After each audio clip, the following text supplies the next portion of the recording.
Sebuah film berjudul Astro tahun 2024 akan menceritakan tentang seorang manajer restoran yang mendapat teror dari sekelompok anak badung. Awalnya hanya niat iseng, tapi perlahan berubah menjadi mimpi buruk.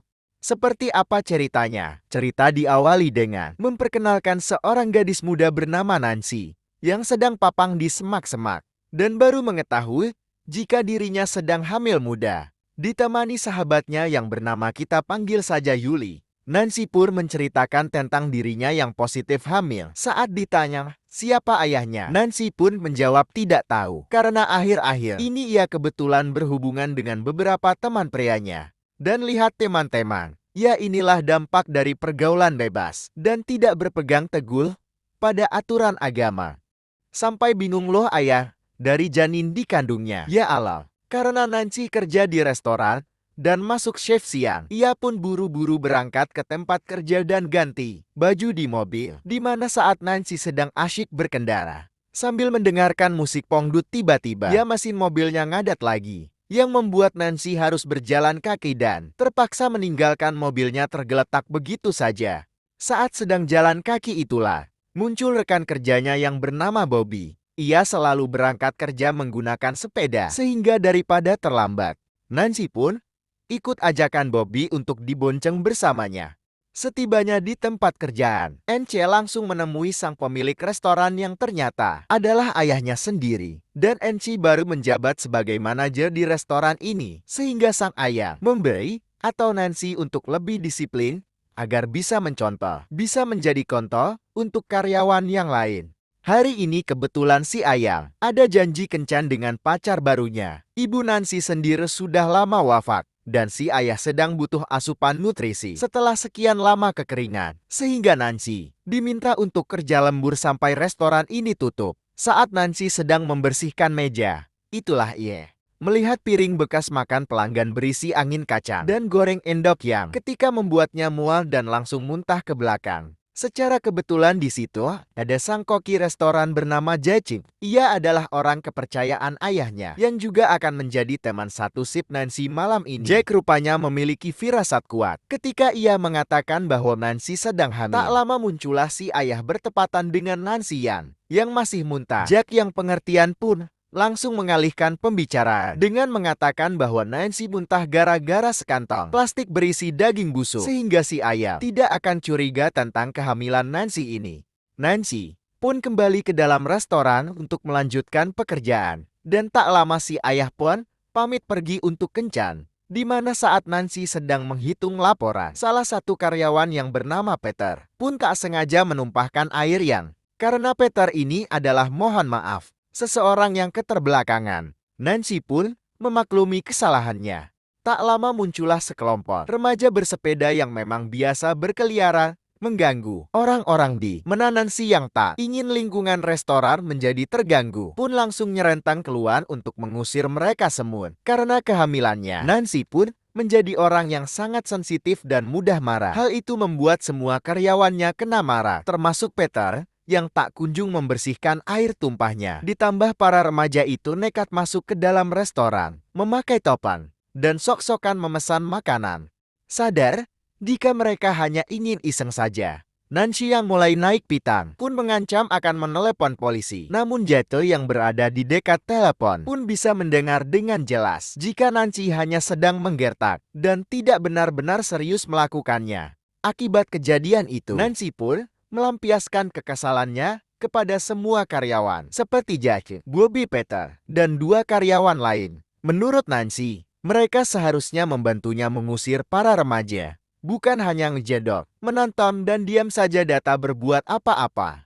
Jack sebagai senior di restoran ini pun berpendapat jika anak-anak itu hanya sedang bercanda dan Nancy tidak perlu sampai bertindak kasar seperti itu. Merasa tidak dihargai sebagai manajer, Nancy pun langsung memacat Jack yang notabene adalah orang kepercayaan sang ayah dan punya peran penting sebagai koki di restoran ini. Jack pun dengan cepat meminta maaf. Ia mengaku masih punya cicilan dan tagihan yang belum lunas. Ia sangat membutuhkan pekerjaan ini dan memohon agar NCY tidak memekatnya. karena sudah terlanjur berucap dan ingin menunjukkan ketegasan sebagai seorang manajer. Nancy pun tidak menarik kata-katanya dan langsung menyuruh Jae untuk pergi saat itu juga. Selesai rapat, Nancy pun buru-buru cuci muka untuk menenangkan diri, di mana Bobby yang bermaksud baik ingin mengecek keadaannya pun akhirnya kena semprot juga dan malahan dikatain untuk jangan jadi orang yang sok perhatian gara-gara kelakuannya sendiri. Nancy pun harus kerja shift malam hanya seorang diri. Ia pun menghubungi sang ayah untuk memberitahu terkait Jae, koki restoran mereka yang sudah dipecat tadi siang. Oke, mendengar hal itu, sang ayah tentu saja terkejut karena Nancy terlalu cepat mengambil keputusan. Padahal peran Jack di restoran tersebut cukup penting. Koki loh yang memasak makanannya. Meskipun menu yang dijual tidak ribet dan Nancy bisa melakukannya sendiri, tapi tetap saja akan butuh waktu lama untuk mereka mencari seseorang yang punya pengalaman seperti Jack dan memasaknya belum tentu seenak dia. NC bisa saja langsung pulang dan menutup restorannya. Namun restoran mereka sedang dalam kondisi keuangan yang tidak baik dan banyak tagihan yang harus dibayar. Sehingga untuk menutupi semua itu, restoran tetap harus buka. Kalau ada ramai pelanggan, kan lumayan bisa buat tambah-tambah. Yang alhasil, Nancy mau tidak mau harus tetap stay di sana sampai esok pagi. Karena belum ada pelanggan, Nancy yang bad pun menyetel musik sambil bersih-bersih. Ia juga menyalakan lampu disko dan menari sendirian di restoran tersebut. Nancy kembali melihat beberapa sepeda milik remaja Badung yang tergeletak di seberang jalan. Menyadari mereka akan berbuat iseng lagi. Selesai joget-joget, Nancy pun segera berbicara melalui speaker dan mengancam akan menelepon polisi lagi. Dan ya, para remaja itu pun menggebrak-gebrak kaca yang membuat Nancy ketakutan. Kali ini mereka sudah sangat keterlaluan sehingga Nancy benar-benar menghubungi pihak kepolisian. Operator pun berkata bahwa saat ini semua unitnya sedang sibuk karena kebetulan ada sebuah kasus pembunuhan mengerikan di tempat lain, sehingga akan butuh waktu lama untuk mereka mengirim petugas. Dan mungkin hanya satu orang petugas sajalah yang akan dikirim ke tempat ini. Tak ada pilihan lain. Nancy terpaksa harus bertahan sambil menunggu petugas datang, yang tepat saat ia sedang memperhatikan kaca jendela. Tiba-tiba para remaja bertopang ini mulai melancarkan terornya yang membuat Nancy ketakutan saat ia sedang bersembunyi di dapur dan mencari ponsel. Tiba-tiba saja terdengar suara siren mobil polisi dan alhamdulillah Nancy bisa bernafas lega. Setelah petugas datang ke sana, beliau pun langsung berkeliling memeriksa area sekitar dan tak sengaja menemukan keran air yang terbuka seperti sehabis dipakai. Pak petugas pun segera menghubungi pusat dan memberitahu mereka bahwa sejauh ini semuanya masih aman terkendali.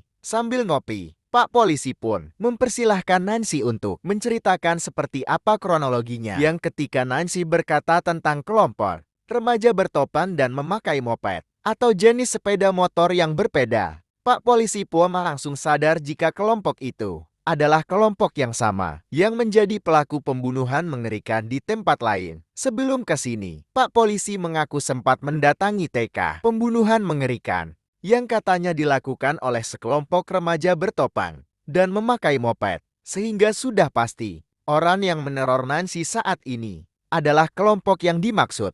Yang ketika mereka berdua akan pergi dari tempat ini, tiba-tiba ya Pak polisi pun dibunuh oleh salah satu remaja, di mana Nancy sendiri bersembunyi di dalam gudang sampai akhirnya muncullah si Bobby yang datang dengan pelangap longo. Dengan cepat Nancy menarik Bobby ke dalam restoran. Mereka bersembunyi di dapur tepat saat salah satu remaja masuk dan pada akhirnya mereka berdua pun berhasil tertangkap. Nancy dan Bobby pun diikat dan dipaksa berlutut. Kemudian ditegakkan kepalanya agar saling satu sama lain. Karena Nancy terus memberontak, ia pun dibawa ke belakang, di mana Nancy berhasil melepaskan ikatannya dan segera mengambil pisau hingga berhasil melukai salah satu pelaku.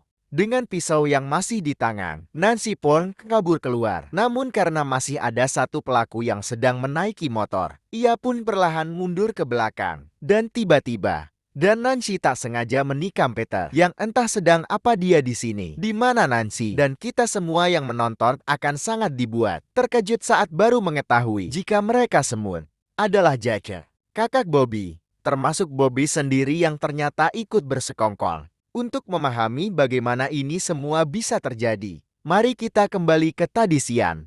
Tepat saat Nancy memecat Jackie, ternyata Jack ini adalah seorang pecandu. Ia memang sangat membutuhkan pekerjaan ini, tapi bukan untuk membayar cicilan atau kebutuhan penting lainnya, tetapi untuk membeli barang haram. Peter yang merupakan adik kandung Jackie pun harus selalu menuruti keinginan kakaknya ketika ia diajak membeli barang terlarang itu dari seorang penjual yang, karena Jack tidak punya uang, ia pun meminta untuk berhutang dulu sembari menunjukkan sepucuk pistol yang ada di dalam dashboard mobilnya. Dalam perjalanan pulang, Jack pun langsung memakai barang terlarang itu ketika kepalanya sudah tidak bisa berpikir jernih. Secara kebetulan, ia melihat sekelompok remaja bertopan dan bermoped sedang pesta api unggun di pinggir jalan dan memutuskan untuk gabung bersama mereka. Alih-alih ikutan pesta, Jack rupanya hanya ingin menyampaikan sesuatu bahwa gara-gara merekalah ia dipecat hari ini. Jika para remaja itu tidak datang ke restoran, mungkin Nancy tidak akan naik pitam dan sampai memecatnya dari pekerjaannya. Sehingga Jack yang mulai kehilangan kontrol emosi pun menikam salah satu remaja dan menembaki ketiga lainnya dengan sangat keji. Yang paling kasihan di sini adalah Peter, adik Jack sendiri yang polos dan tidak tahu apa-apa, harus ikut dilibatkan dalam aksi ini. Setelah menghabisi keempat remaja itu, Jack dan Peter pun mengangkut moped termasuk topang mereka ke atas mobil, di mana Jack menyuruh Peter untuk pergi ke restoran. Sementara ia akan menemui Bobby dan kakaknya di kediaman mereka. Setibanya di kediaman Bobby dan si kakak, Jack pun membahas tentang sikap menyebalkan Nancy hari ini, di mana saat ia mengutarakan ide untuk menjahili Nancy dengan cara menyamar dengan topan dan memakai moped. Bobby dan si kakak pun langsung setuju. Bobby sempat menanyakan terkait topan dan mopednya. Jack menjawab, ia meminjamnya dari kelompok remaja yang sedang nongkrong dan meminta Bobby untuk jangan terlalu khawatirkan hal itu. Beralih ke Peter yang sudah sampai di restoran. Melihat tangannya masih berlumuran darah setelah dipaksa menghabisi kelompok remaja, Peter memutuskan cuci tangan di air keran belakang restoran, yang pada akhirnya menjawab pertanyaan terkait keran air yang terbuka sewaktu Pak Polisi memeriksanya. Tak lama, Judge dan kawan-kawan pun akhirnya sampai di restoran. Sesuai dengan teror yang sudah kita lihat tadi, mereka ternyata bersembunyi di balik restoran dan mulai menggebek-gebekkan dinding kaca, termasuk membuat serangkaian teror yang membuat Nancy ketakutan. Saat Pak Polisi datang, mereka semua pun langsung bersembunyi, di mana saat Nancy dan petugas sedang membicarakan terkait pembunuhan TKP di sebelumnya, Jack yang takut ketahuan pun terpaksa memukul si petugas dari belakang. Dan inilah yang terjadi ketika Nancy sedang sembunyi di gudang. Dengan raut wajah penuh ketakutan, Bobby ternyata tak sengaja melihat hal itu. Ia yang kasihan pun memutuskan untuk membuka topan dan pura-pura baru datang seolah ingin memberi pertolongan. Dari situ semuanya menjadi kacau. Sampai akhirnya, Nancy tak sengaja menikam Fitri yang sebenarnya. Aduh sumpah kasihan loh orang. Dia mah nggak tahu apa-apa sih. Anjing aja ini yang obatin adik sendiri. Demi emosinya yang sesaat, Nancy juga sama tololnya jadi manajer sok-sokan. Bersikap tegas, memecat orang sembarangan. Jack menyuruh si kakak menjaga Nancy. Sementara ia dan Bobby akan membawa Peter ke dalam untuk diobati. Melihat si kakak lengah, Nancy dengan cepat kabur ke belakang. Ia tak sengaja menemukan sekantong daging busuk dan terpikir sebuah ide untuk memanfaatkannya. Beralih ke Jackie yang sedang menahan pendarahan Peter, adiknya. Bobby yang merasa tindakan ini sudah terlalu jauh pun diam. Dia mengambil kunci mobil milik Pak Polisi untuk kabur. Tetapi tepat di saat bersamaan, si ayah yang sedang kencan pun mencoba menelepon Jackie berkali-kali untuk membicarakan pemecatannya yang tanpa persetujuan. Intinya Jack masih tetap akan bekerja di restoran dan tak perlu pedulikan omongan Anne, si putrinya yang selalu emosian. Namun semuanya sudah terlambat. Jack sudah terlanjur berbuat sejauh ini. Lagian ia meninggalkan ponselnya di dalam mobil. Nancy sendiri terlibat kejar-kejaran dengan si kakak. Ia berhasil mendorongnya ke penggorengan, termasuk menghabisinya karena terpaksa. Saat Nancy sedang sembunyi di bawah meja, ia melihat Bobby sudah tergeletak bersimbah darah setelah sebelumnya terlibat pertarungan dengan Jaja. Tepat di saat bersamaan, muncullah Yuli yang datang sesuai panggilan Nancy sebelumnya dan memutuskan untuk pergi lagi setelah melihat kondisi di restoran yang sangat mengerikan. Tanpa memperdulikan Yuli, Jaja pun langsung mengejar Nancy yang kabur ke ruang penyimpanan yang tepat saat matahari pagi mulai terbit. Nancy dengan cepat melarikan diri tetapi Yolchik berhasil menikamnya dari belakang, menyeretnya kembali ke dalam restoran tanpa tahu bahwa Nancy sedang hamil. Jack pun perutnya dan langsung pergi meninggalkan restoran tersebut. Tak lama setelah Jack pergi, Nancy pun tiba-tiba bangun dan ternyata ia masih hidup. Berkat daging kadaluarsa atau daging busuk yang ia tempelkan di bagian perut menggunakan plastik. Namun tetap saja, ia terluka ketika Jack menikamnya dari belakang, meskipun tidak terlalu dalam. Ketika melihat Bobby itulah, Nancy akhirnya jujur bahwa janin yang sedang dikandungnya saat ini adalah anak Bobby. Hasil dari hubungan mereka sewaktu mabuk, bareng di acara pesta. Nancy mengambil kunci mobil milik Pak Polisi dan memutuskan pergi ke rumah Jacob untuk membuat perhitungan. Tak mendapat kesulitan yang berarti, Nancy bisa dengan mudah menyerangnya dari belakang. Sehingga berakhir sudahlah mimpi buruk ini. Dengan kondisi lemas kehabisan darah, Nancy pun berjalan kaki menuju restoran. Tak lama sang ayah pun muncul dan menanyakan terkait apa yang sudah terjadi. Tamat ending yang cukup membagongkan.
Jangan membuat keputusan ketika sedang marah. Jangan membuat janji ketika sedang bergembira.